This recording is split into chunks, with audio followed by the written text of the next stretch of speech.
Hello, everyone, and welcome back for another day of the Chem Valley Show, day number 15 of the lockdown here in Ontario. I'm back with another incredible guest. As you've seen there in the video, that was some footage from our first show, Chem Valley Wrestling's first show, Inception, back in October 2019, where he faced Electric Ely, who made his Canadian debut. And yeah, that was, I believe, his second show here in Sarnia. We made a pretty good friendship throughout everything, and I'm looking forward to talking to him today. So joining me now, all the way from the Yucha from the Yukon, which we're going to talk a little bit about how that came to, how that name came to, how he picked that name. Because I was looking on YouTube the other day, and I came across this El Reverso, and I want to figure out kind of how he came across that name. But joining me now, I'm going to stop talking. El Reverso, joining me all the way in the Yukon. How's it going?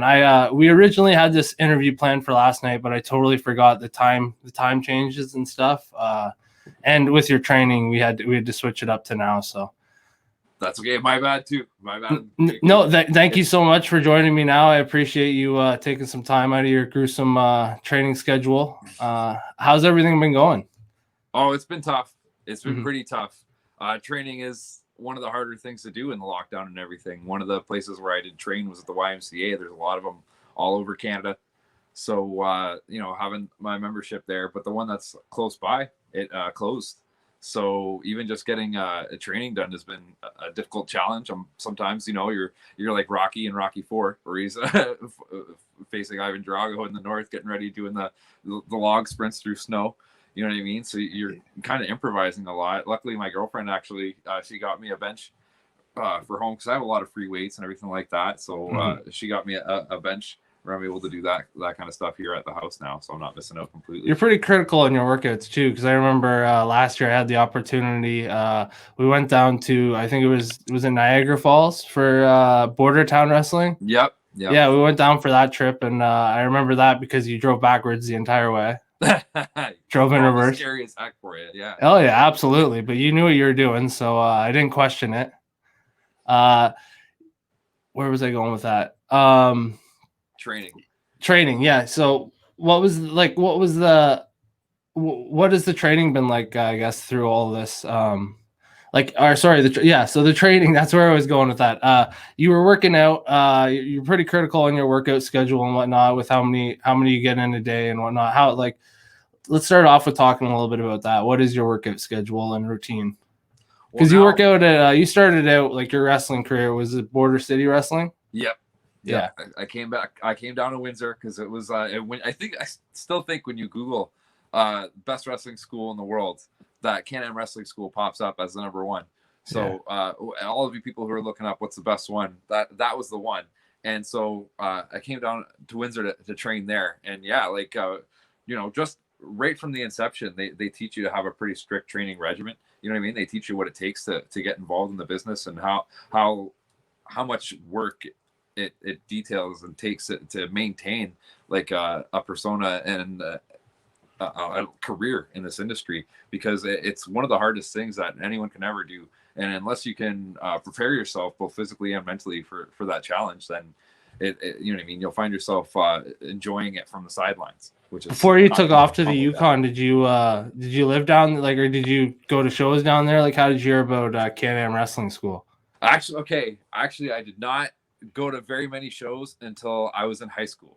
Okay. So once I got into high school, there's another wrestling superstar by the name of Phil Atlas, who he introduced me actually to Can-Am Wrestling School.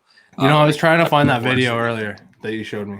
Oh, and yeah, so when we were younger, that was how I originally got introduced to it. That was my first like non-TV experience, because up there all you get is what you see on TV, and even then you didn't see very much of like the the NWA Mid-South stuff. You never got like any of that. That was all from like magazines and tape trading and stuff like that. So eventually when I got old enough to trade with my buddies and hear about certain things like that, then the Border City wrestling tapes were some of the most popular ones, because you always got like the Petey Williams and the Chris Sabin and the Alex Shelley's, and you look back on it now, and if you were to look at some of those shows, like even just on the wall, it's funny because right now, with everything going on right now, we have like the lockdown restrictions, and there's nobody allowed in the school. And thankfully, like I was able to be a trainer before everything kind of like fell the way that it was. And a few of us were able to go in and like, even though with the restrictions and stuff, we were able to go in mass and make a few repairs to the school. Like some things had to be fixed. You know what I mean? And there was a flood that happened too, so we had to go in and like take care of some of that stuff, right? And just there's the one show from 2015 where it's East versus West, and you saw like Booker T and Kushida, and you know what I mean? Like there's all these names on there that was just, you look back and see the history of Border City Wrestling and all the people that have been through here, and it's just amazing to see. And we have it all on the walls of the school, and it's something that when you're by yourself in there and you can't really do anything, you can very easily reflect on, wow, like, you know, where the school has been, who's been through it, and you know where it is now. Let's talk a little bit about that. Like when did you start out there? I started out, I was very young. It was 2004 actually. 2004. And how did you fall in love with the wrestling? Was it like, what was your first wrestling experience that, you know, you were like, oh, I absolutely love this? Oh, actually, it was my dad, believe it or not. Like, wrestling was something that, like, his dad always did with, like, always took him to shows in the neighborhood and everything like that. And then his dad, like, obviously the love, like, spread through him. And then when I was young, too, we didn't really go to the shows, but, like, we watched it on TV all the time. Right. So as young as I can remember being, like, as little as I could talk, I remember being like, oh, when are we going to watch wrestling? And like, what's going on? Like, you know what I mean? So that's how I got into the love of it. Like, I remember watching as a 5-year-old kid, like I remember talking to my friends and my dad about Bret Hart and Owen Hart feud. Like when we were in grade 3, we used to play a game at recess where we would pick a wrestler and we would pretend to be like that wrestler as we were cutting promos on other kids, and like we were pretending to have matches and stuff like that, you know. So it's kind of been instilled in me from a young age. And yeah, when we went on that trip last year, you showed me a video. It was the backyard wrestling, and I'm really thankful you showed me that video actually, because like kind of showed me, you know, like where your roots came from and whatnot, and kind of what you guys did back in the day. Because I'm sure there weren't a lot of, like, you probably didn't know back then that you could resort to Border City Wrestling, or that could be something you could pursue as a career. Well, even at a young age, you know, you definitely only have certain avenues, because legally you're only allowed to start training at 18. And right. At 14 and 15, that was the age that, like, I sort of determined, like, I know I'm going to do this kind of thing, right? Yeah. So I started looking into different avenues about, like, how can I find my way into there? How can I, you know what I mean? And amateur wrestling ended up being one of the things that helped me learn just about wrestling in general. And I'm really, really glad that I did that. And anybody that's looking into getting into professional wrestling nowadays, I will say that amateur wrestling teaches you a lot about how everything is supposed to be done and why everything is supposed to be done. Because nowadays I find that, like, not very many people get into fights, and not very many people know what a headlock feels like. Not very many people, like, you know what I mean, get into like little fights with their brother. Not like when we were younger. Right. So I find that it's you know, it's a lot easier to tell people, like, oh, this hurts and this is why you have to sell like this, or, you know what I mean, hold your arm this way, hold your face that way. It's a lot easier with someone who's been through a sort of fighting discipline. You know what I mean? When did you do that? Amateur wrestling? Oh my gosh, all through high school. Is that when you started in high school? Because that's when I got into it. I did 2 years. I actually won my first ever tournament in Windsor. I was in grade 9. There was only one other guy in my weight class. I remember waiting all day for the match and just staring down the guy all day, like, you know, this is my opponent, and ended up winning. And that's where I got the nickname from my high school wrestling team, Armbar Aaron. Nice. I did a head and armbar and looked at my entire team, gave them the head nod. That's hilarious. It was awesome. So funny. That was my. And then I went to LSS like 2 weeks later, and it was an open weight class, so I had to wrestle guys who were in like grade 12 and stuff. And I remember losing in like 20 seconds. Oh yeah. Experience is huge in amateur wrestling, and I mean just like wrestling as a whole. Like it's such a tough sport. Oh yeah. And experience is huge, even in the ring. You know what I mean? Even like in the professional environment, because there's so many things that you have to think about. Like in amateur wrestling, the technique is something that, like, when you're at the peak of your performance, every little detail, every little technical, like, execution matters, especially at the prime competition level. So you're very focused on like what your body can do, what your strengths are, and everything like that, maintaining your stamina and everything. And in the ring, you have to do the same thing, and you're also trying to memorize, you know what I mean, like what you have coming up here, what story you're trying to tell. Like there's all these different aspects that are layered on top of it as well, on top of, you know, making sure that you're staying in peak performance. Like thankfully there's someone on the other end of it who's trying to help you as well, as opposed to like try and take you down and tear you down at every chance he gets. So the professional wrestling environment is a little bit safer in that aspect when you're talking about like two men entering the ring and one man, you know, not just one man leaving kind of thing. They want to see a career get long, you know what I mean? That's the point of, you know, everybody's getting into the ring is to get out the same way that you got in. Do you feel like going in with like all the stuff you knew about like wrestling to professional wrestling, like in a ring, was like it kind of didn't really help at the start? At the start with the muscle memory stuff, yes. Yeah. Because in amateur wrestling, as you know, you lock up the complete opposite way.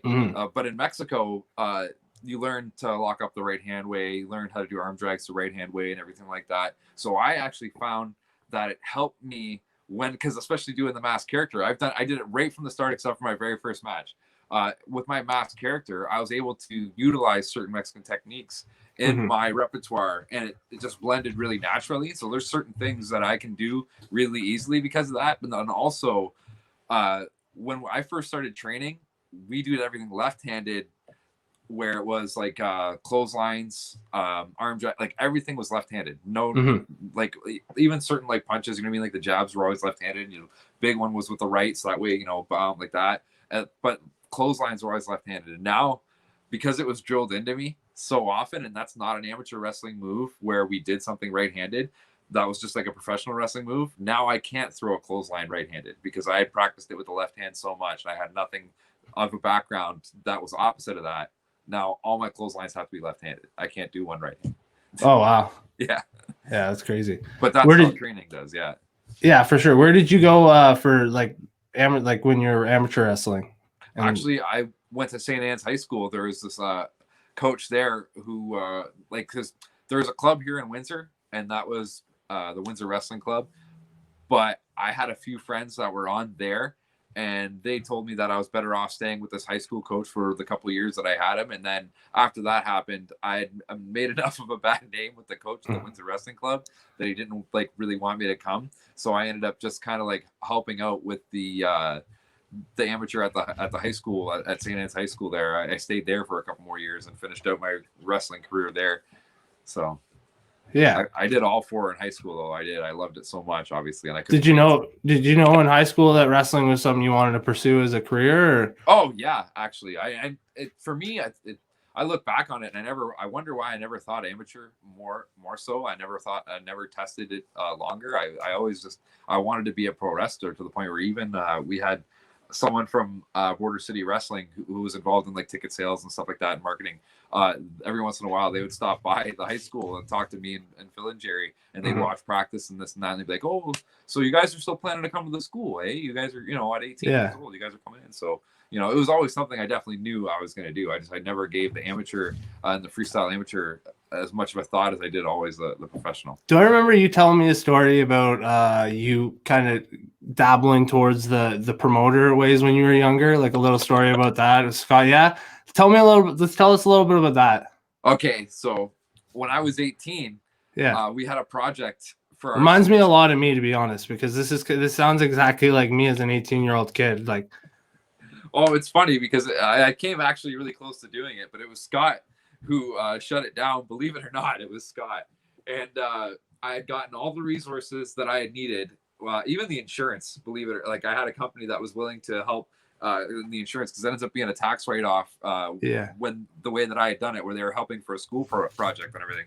So when Scott had found out that it was actually an 18-year-old kid that was renting the ring and not like an actual tested and tried promoter, he was like, no, I ain't letting this kid do that, right? And I had already started selling tickets with the school and everything, but I wasn't involved in like the training yet. It was like 3 months away from joining the school or anything like that, right? So obviously when I first got there, I wasn't like, oh, Scott, you know, I'm the guy, this or that. Yeah. But it literally came up just a little while ago. I was like, hey, Scott, I don't know if you remember this, but he was like, because I can't remember who he's telling it to, but like I had bumped into Scott recently. Like we had met at this before the lockdown here in Windsor. We had met at the school to discuss certain like restrictions and everything like that. And I can't remember who he was telling it to. I think it was Joe actually was there. And I was like, that was me, actually, Scott. I was the kid that wanted to rent the ring. And he was just like, there is no way, blah, blah, blah, you know. And like at the time, I'm sure maybe if he knew who he was renting it to then, he might have thought differently, but I'm glad he didn't, because I still got an A on Yeah. but yeah, I had gone to like every avenue to the point where Scott had talked to me on the phone, and he thought that I was like a 30-year-old man who was like, oh yeah, we're gonna run this show for this school over here. It's, he thought it was like a charity thing at first. Right. No, what? No, this kid's gonna book a bunch of his friends out here. No, we ain't using our ring. That's crazy. That's awesome. Yeah. So let's talk a little bit about Scott, because that's got to be someone incredible to get to work with. Like, obviously, I watched him as a kid. Like, I remember watching Spike TV as a kid, and like I'd watch like MXC, and then TNA would be on right after, and I'd see this guy come down with a Canadian flag, and I remember just like absolutely loving the character, and it's still instilled in my brain today. Like seeing those guys come down, Eric Young, Bobby Roode, and it's just look. Yeah, like let's talk a little bit about that, what it's like working with Scott and getting to just learn from him all the way up. Does he own the school out there? Yeah. Oh, yeah. Yeah. He owns a lot of things out here, actually. It's hilarious to think that, you know what I mean? Like how much and how well known Scott is in the city of Windsor. And even like past that, like I have a funny story that we can talk about here like later on, but like Scott, like he's one of the nicest individuals. Like he's got one of the biggest hearts of anyone I've ever met ever. So that's one of the things that is not mostly well known about Scott. Like he's obviously a very smart wrestling mind, one of the best wrestling minds there is out there today. But like he's actually got this like really big heart, and he gives people second, third, fourth chances. You know, in the wrestling industry, you see all kinds of characters come through like here and there, and he's actually like he's given people who don't deserve it a second and third chance, and even they've managed to turn their life around. It was one of those things where you look back and you're like, that's why he does it. You know, that's why he's so like he just believes in people all the time. So I'd say that's one of the most like least known about Scott, but that's like who Scott is and being around Scott. You know what I mean? And this time during the lockdown and everything like that, like that's one of the things where it's good to be around him with that sense. Yeah, for sure. I could only imagine like he just like he leaves a lot of trust, I know, on you guys, like with the school and everything. What was it like at the start, like learning from him? Like you said, you were masked from day one, basically, one match without. Yeah, he my very first match, he told me like I look back on it now and I'm like, okay, I probably should have known. But he played a joke on me. He was just like, oh well, no, your first match, you can't be El Reverso. You got to be Dan Paisano. You can't go in there without a mask on. You got to wrestle as who you are, and then your character develops from there, right? And I was just like, okay, yeah, sure, why not, right? So then my very first match, there's one out there where it's me and Phil versus Brad Martin and this kid Chris Klontz, and I got a long ponytail. You know what I mean? I'm wearing like I was like not very confident, so I wore one of those Under Armour shirts to hide how pale I was and everything. And I had no mask on. But then after the match, Scott's like, "No, kid, I was just kidding with you. You should have just had it on the whole time for sure. I don't have a, you know what I mean? Do what you want kind of thing."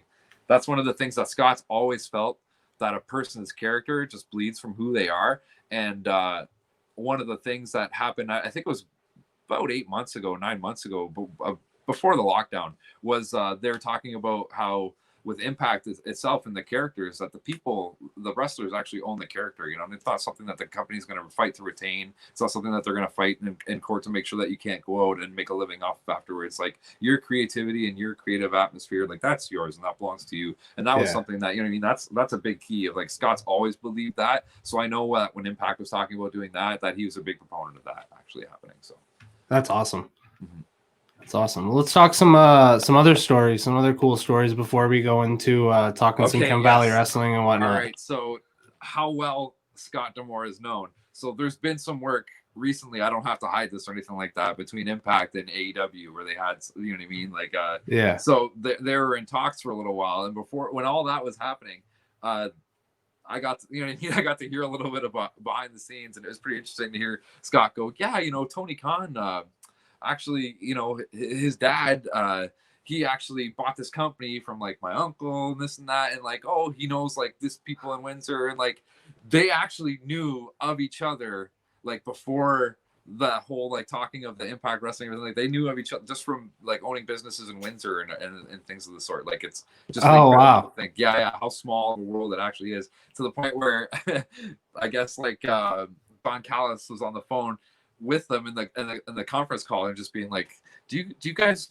want us to leave for a minute? Or you guys, you know, like you guys want to rehash things? Like we can come back to business later, kind of thing. That's hilarious. Yeah. Oh, totally. Yeah. It's great, and it's great to see, because like you were saying before, we talked a little bit, like it's great to see. It's probably one of the only times in history you'll see like three major companies working together on things, in one of the most like critical times, and I'd say in all time. Like, yeah.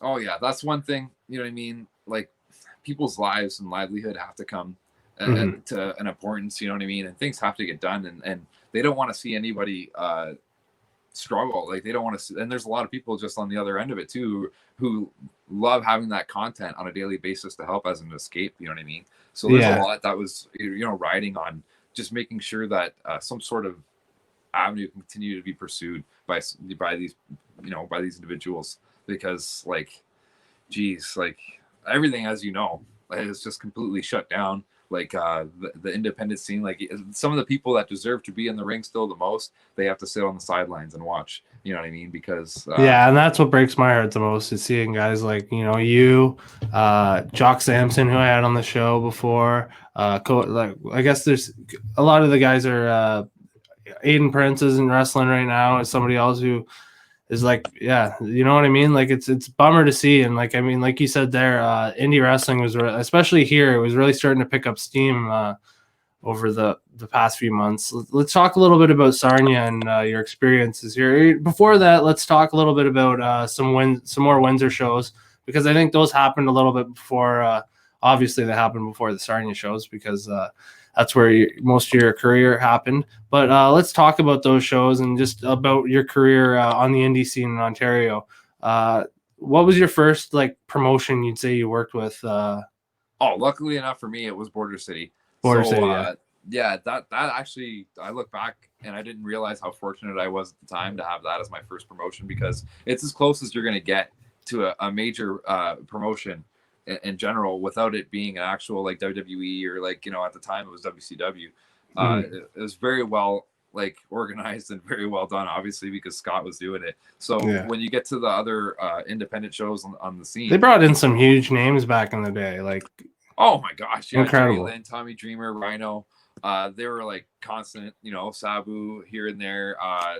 That's, like I said, we have all on the walls. One day I'll have to send you a picture, like a panorama, because we have all on the walls of the training center, which helps, like, you know what I mean, just the aura of the place, like all the shows that we've done, all the people that have been on the shows and everything like that. And like, even like, you know what I mean? It's funny because like Bhupinder, before everything shut down, it was just me and Bhupinder that were like going in and training for a little bit. And it was Joe was talking about coming back into the ring with us for a little bit. And he was like, oh, do I know Joe? And I pointed at one of the posters. I'm like, that's him right there. Yeah.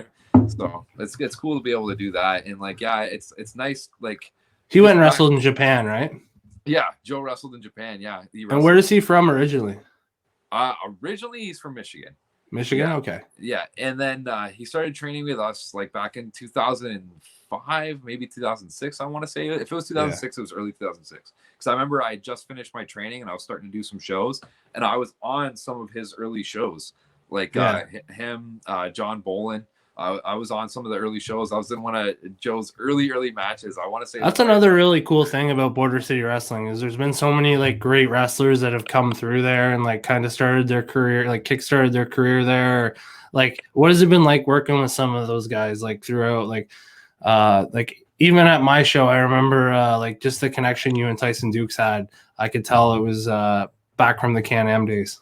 Oh yeah, well there's always going to be like, when someone's trained right and they have this like aspect of their training where you can see that they have the basics down, there's always going to be like a certain like, oh, you know what I mean? Like to anyone who's aspiring to be a wrestler, learn the basics, because that's one of the things that helps you like just people can decipher, oh, okay, this guy cares about the business and I want to talk to him, right? Right. So with that, that's one of the things that are fundamental at our school, and that's one of the things being fundamental in the industry in general. So being both from Can-Am, yeah, Tyson, he's just like not only a tremendous person, tremendous teacher. Like anyone that's thinking about learning about wrestling, I would say go on to his YouTube channel and look at his stuff. The 61 and 61 is one of the things that's been getting me through this lockdown lately. So yeah, just that having that training, that basic in the base of training where we both come from, it definitely helped because we got to go through like a trial by fire. It's almost like being in the trenches with somebody else. And when you go in the trenches, you come out like,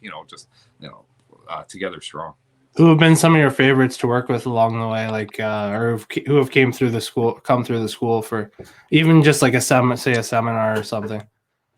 Well, I'd have to say if you want to learn Joe Legend, he's forgotten more than most people will ever remember when it comes to wrestling.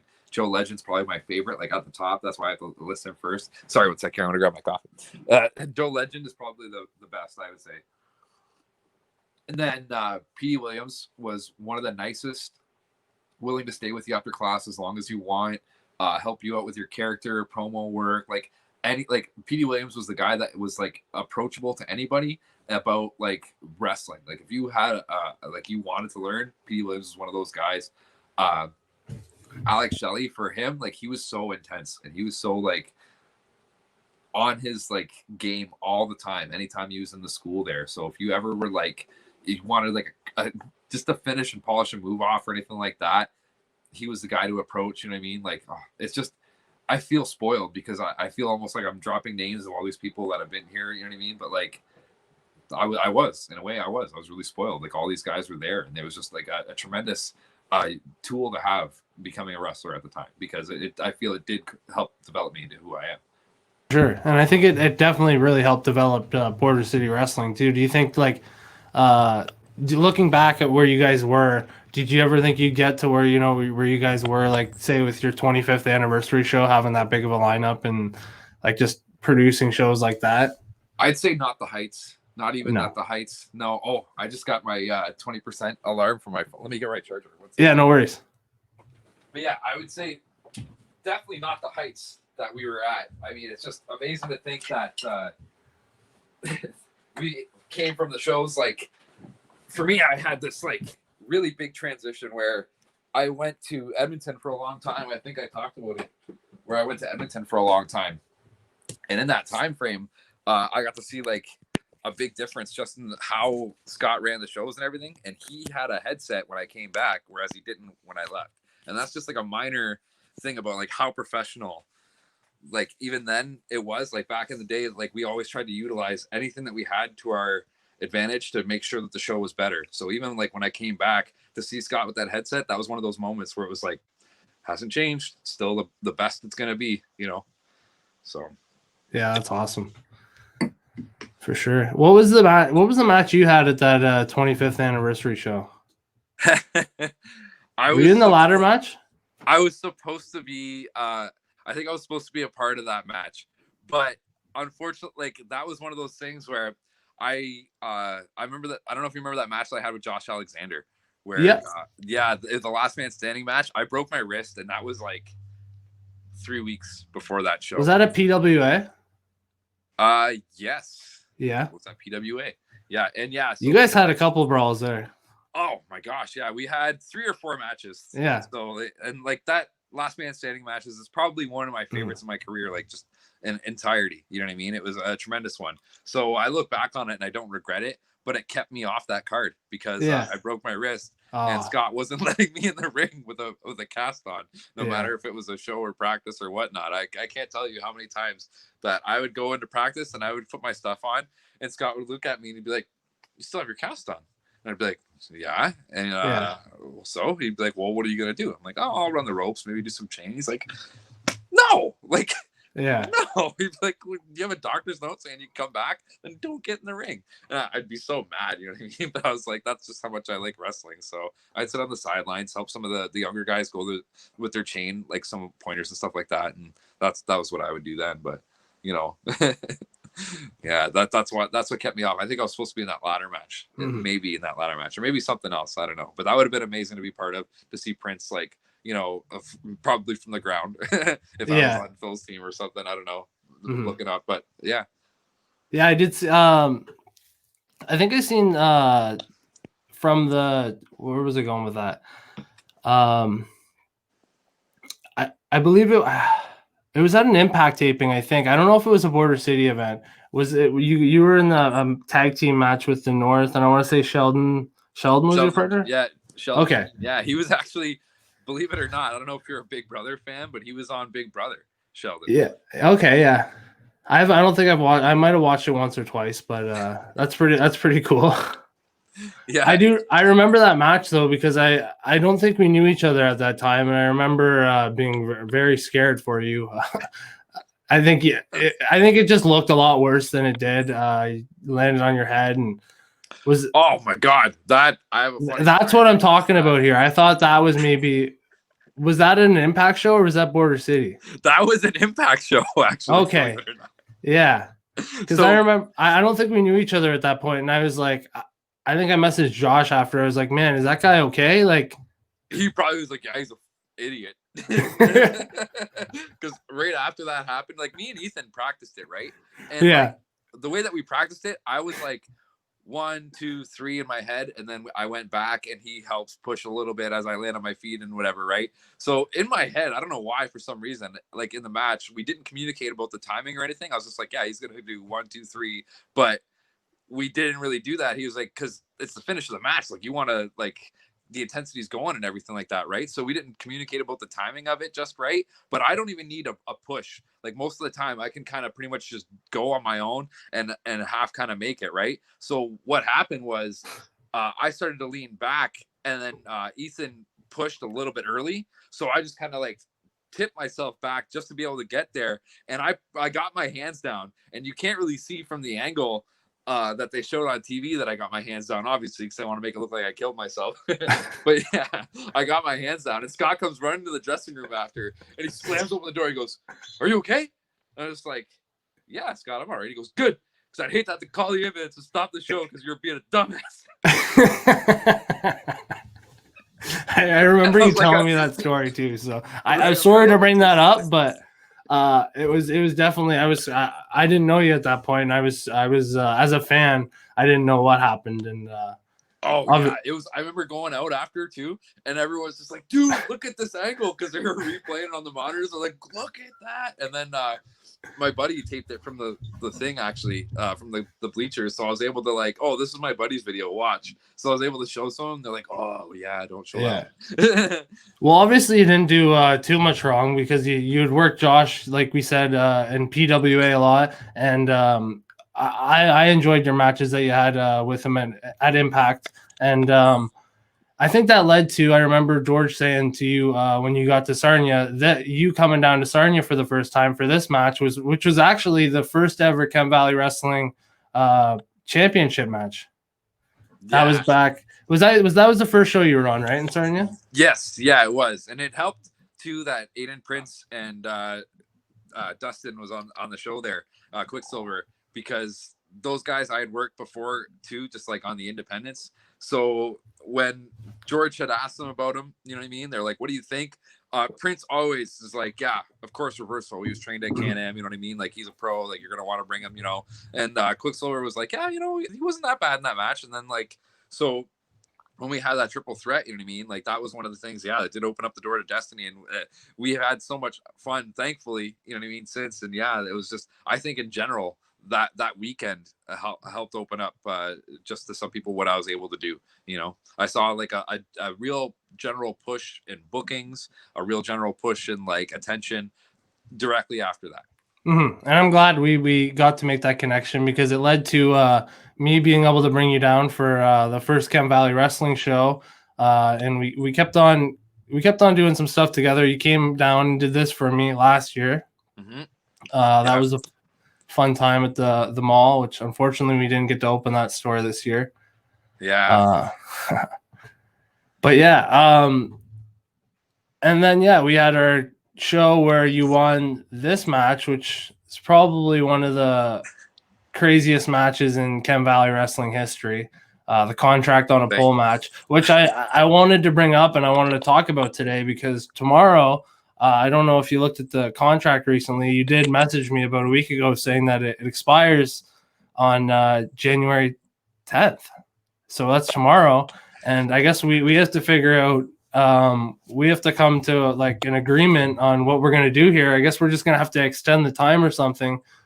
We're going to have to figure something because there's no way that I want to let this virus get in the way of what we had plans to do at Chem Valley. No way. Like, well, what did you have planned to do at Chem Valley? Because I know you agreed. Actually, speaking on the border town trip, let's take a look at this video from back. This was a video that you and Justin Sane did. We were signing the contract and everything to get the title shot ready for you. You were going to wrestle Cody. After saving him, I should say, after me and Tyson and Ethan put him through a door like he deserved. Well, I guess that was Brian, but you came in and came to the aid of Brian and Cody, like the good guy you are. But here's the video from Border Town. All right, Aaron, let's do this. I want to sign this thing. The very first possibility, I want my shot. Oh, hell no. Hell no. The only reason you won that match, the only reason you're able to clip this on that pole is because it fell down before I could put it up, because your company's cheap. Get better equipment.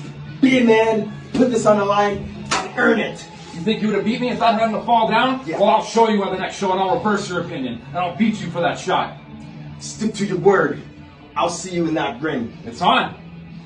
I guess it's official. Well, I guess it's official, but it didn't end up getting to happen, unfortunately. And I was really looking forward to that whole feud and what was going to end up happening. Like, who knows where that could have went? Because that would have been an incredible match. I was really looking forward to.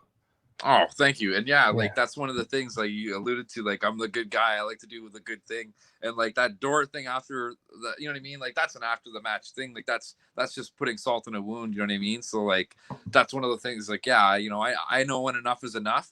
And I also know when fair is fair. And Justin made his case to me and I went back and I watched the match. Obviously I watched it, just as a wrestler, like you want to see where you can improve. And so, you're focusing on certain things. You don't always focus on everything going around you in the match. So when Justin said, what he said about the contract falling to me, he had a clear opportunity. You know what I mean? Like I made sure to rewatch that and like, he's got a case. He definitely has a case. So I want to make sure that we can right or wrong here. And I definitely want to prove, like you said, I have aspirations of taking this company, like putting it on my back and running for the hills here. Like I had aspirations of winning that contract, winning the title, and then being someone that the fans can be proud of and saying that's my champion right there. I wanted to have the Chem Valley Wrestling Heavyweight title, and I wanted to, ride into the sunset with it, basically having known that we've done great things. So that was what I had hoped to achieve. And I want to do the right thing. I want to give Justin Sane his shot at proving that, he should be the guy going for the title and not me. But that's what a fighting champion does. They prove themselves again and again and again. And I don't have a problem doing that. I've done that in the ring the first time through when I first started training back when we talked about with Joe Doring back in 2005. I took a lot of time off. And when I came back, I had to do it again. So, that's one of those things that I don't mind doing. Definitely not. And like, if we do get the chance, hopefully soon in the summer to do something, then that would be tremendous. And if not, like, we'll talk about extending that because I don't care if I'm 65 years old by the time we can get back in there. We need to figure it out. We'll set up a conference call tomorrow with your manager and Chem Valley management, and we'll get it all sorted out. Perfect. I think we can definitely work something out. Nick, our wonderful announcer, is commenting, and El Reverso is awesome. His work in the contract on a pole match is the most awesome. Thank you very much. And extend his contract. And then Brian White, that scumbag, is chiming in. Thanks for the save, buddy. I'll gladly stand behind you and wait in line. Yeah, you're gonna stand behind him and wait in line. It'll be a long time, Brian White. Very long time. You seen that promo I shot?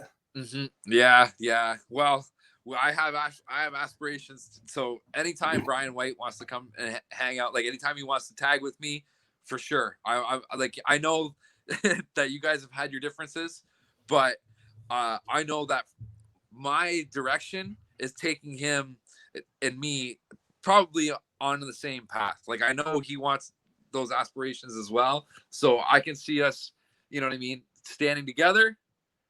And Look at you two together right there. This has been planned for years. Right. You guys disgust me. I could see us standing together in that moment. I don't see anything wrong with that. That's from that triple threat. That was such an amazing match too. Oh my gosh, we should talk about the athletes that were involved, just in general, in Chem Valley. You know what I mean? Like you talk about the history of Border City, but if you look at the involvement of when you talk about George and let's talk. Yeah, because I've worked with actually two. I'd say of you mentioned it, like you having the opportunity to work with like the best promotion in the world. I'm very honored and privileged to, I think, anyways, work with two of the best promotions here in Canada with Smash and Destiny Wrestling, and I think that's really helped attribute to like all of the success with Chem Valley Wrestling, because I don't think I ever would be where I was if I never took that step like 2017 and did a show with Sebastian and got all his guidance and did 5 shows with them. I was actually thinking about it today. It's crazy. I did 5 shows with them, 4 shows with Destiny, and now 2 shows with Chem Valley, and we had like 6 or 7 planned for last year, plus some that we were going to like start linking up with other promotions with, which didn't end up happening because of all this. But yeah, it's amazing to think. It is. Yeah. But it was great for me to have that opportunity to work with the other promotions, because like, yeah, I wouldn't have made the connections like you. And we had a lot of great matches in those, like in Destiny, like you were saying, that triple threat match was absolutely incredible. Like, I think it's one that the fans will remember forever. Obviously, Aiden Prince becoming the first ever Chem Valley Wrestling champion. But on top of that, the crowd was going absolutely crazy. And oh, yeah. Well, that's a lot of fun to watch. That Sarnia crowd too, they just, you know what I mean, they're one of the best crowds that I work for on the indies for sure. Honestly, they know when good wrestling's on, and they know that they're blessed to get it with Chem Valley. So, you know, when they show up in droves like that and support their guys, like you could feel it. There's just a buzz around. It does remind me of like the early when I was younger with the Border City shows. It has that same like electricity, that feel where it's like, oh, there's excitement in the air, you know, like, okay, we're getting to this today. So, you know, that's really good. For sure. I actually got the motivation to do my own thing from going to that Border City show, the anniversary show. I think I told you that before, that it's kind of where all my like inspiration came from, just because I seen the video that like you guys were posting up there, just like kind of from where it started in a gym, you know, and to where it went. It just like blew my mind that like a wrestling promotion in our area could do that. And it was really inspirational, and I want to bring something like that to Sarnia, because I think Sarnia really could use something like that. Oh yeah, and honestly, you're doing a tremendous job. You know what I mean? It's not something that gets done overnight. It's that old adage about Rome not being built in a day. You know what I mean? But it literally is. You're taking piles of sand, and you're just making a little pile every day until that pile gets bigger and bigger and bigger, and then the momentum that you're able to get to generate down that hill is just, it's amazing. And honestly, the momentum that Chem Valley had was just something else. It was on another level. It was that, you know what I mean? It would be where you could put those posters on the wall and look back and be like, yeah, man, I can't believe that guy came through here like that. Yeah. You know what? I'm going to send you a picture after the show of my basement. I actually got like a really nice wall of all my posters and everything. So nice. I'll send it to you. I got one wall of all like my comedy and music shows that I've done, and then the other one's my all my wrestling shows. Nice. But I don't want to take too much more of your time today, and I appreciate you joining me and having a chat with me. We'll do it again sometime. What do you like? What's your plans for 2021? Obviously, pending that things open back up and we can get back to wrestling again. Yeah, well, immediate plans as of the moment are just to continue working harder on my home gym. Like, because of the closure of the YMCA there in my area, like I have to figure it out on my own. So I'm focusing more on improving that. And then also because we can't get into the ring, like So how come you guys can't get into the ring is my question, because like you see places like WWE and AEW, I don't know how their training and whatnot's going, but places in the States and whatnot, like a lot of these places are letting like professional athletes into the gym practice on their own, obviously, or with one or two people for like say an hour or whatever per day. How come they're not like allowing these type of like I don't know. I just feel like some like there could be something done to give you guys like a little bit of ring time, and it just yeah. And right now it's circumstantial because there's the lockdown that's happening in the Ontario region. Just in general, it's like the intense lockdown. So what they've done is basically they've said like no even non-contact, because what we were doing before, especially like we were involved in getting Joe ready to get back in with Impact there. It was non-contact. What was that like? Well, it's tough because sometimes you're doing the same thing over and over and over and over again. And it's almost like you have to put yourself mentally in that aspect where you're like, okay, I know I can't do this. I know I can't do that. You know what I mean? I got to just focus on what I'm allowed to do and keep going and going and going and going. Nick's asking, how scared were you when you did your first top rope spot? Oh, geez. Actually, I was a little scared. I was more honest. I wasn't scared about going up. I was more so scared about coming down. I will say that. Yeah. But, it gets easier and easier because you're in control and you end up doing it more and more and you're able to repeat it. But that very first time, yeah. And actually, I talked about Alex Shelley, who was one of the first people, like he's one of the names I brought up through Can-Am. He's the one who taught me how to do a backflip, believe it or not. Oh, wow. Yeah.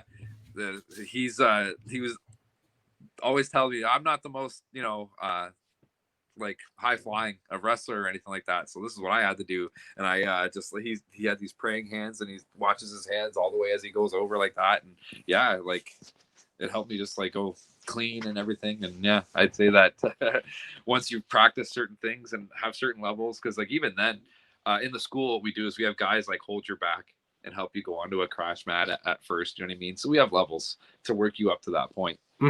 But that first point without the net, you're like, yeah, here we go. That's for You've been watching a lot of wrestling like right now? Believe it or not, I don't watch as much of the modern stuff. Like I do keep up with it, but I've been watching a lot more of the older stuff. Like my daughter, I have an 8-year-old daughter, and she's getting right into just like the wrestling aspect of it. She likes to roughhouse here and there, and so I'll find once in a while I'll throw on like I was talking about Bob Backlund. She loves the chicken wing, just like the 1-arm chicken wing and like the 2-arm chicken wing. So I was telling her, Bob Backlund does the crossface. She's a big Jimbo Jones fan, right? Oh, yes. Yeah. Oh, my gosh. Yeah. She loved Jimbo. Oh, man. Still, every once in a while, I'll talk about him. And yeah, so I'll throw on an old match of like Bob Backlund. Believe it or not, we watched one, and we watched Macho Man. I was doing the voice, and she was like, "Oh, who's that?" So I'm like, "Oh my god, if you don't know who Macho Man is, I failed you as a father." So not watching too much. Like, what do you think of like the whole no fans aspect? Like, would you be able to do that? I think so, because I think that personally, I feel like watching it, I see a lot of these like I want to say some of the newer wrestlers who maybe haven't wrestled in front of a bigger crowd before. They're not doing as good of a job as some of these older guys. Like you see Eric Young the first night he went in there. It's unbelievable. Yes. Oh yeah. And that's the thing. I think that's part of like being that pro and having Eric Young have gone through Can-Am, right? Yeah. Like you kind of look at things like at a different level, right? Like with all those fans there, you're reacting to like all those fans and the people that are behind the camera, right? But when it's just the camera and there's no fans, then like why would you acknowledge fans in any way? So sometimes the people that stand there with their arms in the air looking up to like the no bleachers that are there, it's like kind of like what are you doing, right? So yeah, like that's why I think like me personally, I'm very adaptive. So I feel like I probably would have been able to handle it like, some of the other guys that have been through Can-Am, just because we kind of think about that. Like, why would I do this if there's, you know what I mean? Like, so obviously what I'm going to do is pay attention more. Like, you got to fill the gaps. Like, there has to be noise too, right? So you're going to want to like talk to your opponent more. Like, you're going to want to converse and like, have something that you're going to want to say in the ring that's like kind of interesting, at least. You know what I mean? Entertaining. You don't want people to just hear nothing and everything like that, right? So you're gonna want that. You're gonna want to acknowledge the camera a little bit more, acknowledge the people at home, like just acknowledge that it is different, and then it doesn't make it as awkward. Speaking on EY, and you having a chance for a future title shot for Chem Valley Wrestling Championship. What do you think of Cody Deaner's new look? Oh, I love it. Yeah. I love it. Honestly, yeah. And knowing the type of person that Cody is, like, he's such a nice guy, you know what I mean? Like, this is just one of those flips for like the indie wrestling industry. It's like Hogan going to the black and white, you know what I mean? It really is. Yeah. So it's really cool. I really do think that it's awesome. It's entertaining. It's something for him where he gets to show a little bit of a different aspect of. Blew my mind, honestly. Like, knowing all that he does, like with the school talking and everything, just to see that, and like, it's really cool to see. And like, I think I know I'm going to be watching. Like, I know I'm going to be watching Impact for the next few weeks and right up to the pay-per-view.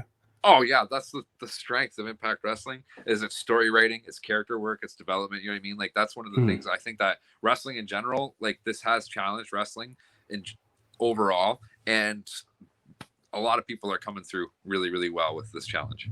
And I think that's why I love Impact and Border City so much, just because of the story writing. Like I told you before, I'd absolutely love to have a conversation with Scott D'Amore sometime and just kind of pick his brain and just learn kind of where he came from and all that, because it's somebody who I look up to in the industry, and for sure.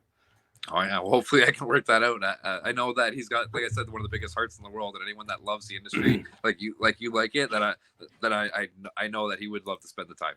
For sure. Well, I appreciate you taking the time out of your day. We'll definitely do this again sometime. I got to go catch the end of this Rams game. Hopefully they're winning right now. Nobody spoil it in the comments for me, because I appreciate it. We'll do this again sometime. Anything to say to the fans? Where can they find you? Obviously on Instagram. I'll put all your socials and everything below, like your Facebook page and your Instagram and everything for people to follow you. Do you have a YouTube or anything? Honestly, nothing out right now. I'm working on a little something where I have. Who's El Reverso on YouTube? Like, this guy's getting millions and millions of views. Are you getting any of these royalties? No, I don't know actually, if you've seen it before, but like, there's this cartoon character. His name's El Reverso, a masked character, and I don't know. You should be getting some royalties. I think we need to figure something out. We definitely got it. People keep telling me about this cartoon. I gotta check this out for myself. Awesome. Yeah. All right, man. Thanks so much. I appreciate you joining me here today. We'll talk again sometime, and take care. Okay, you too. Take care. Bye-bye. Have a good day. Joining me all the way from the Yukon, that is the Yucha from the Yukon, El Reverso, here on the Chem Valley Show, episode number 13. Thank you so much for tuning in. I'm going to go catch the end of this Rams game before somebody ruins what the score is in the comments for me. Nobody's commented so far, so that's good news. Hopefully they're winning. Have a wonderful day. Stay positive and be good to each other.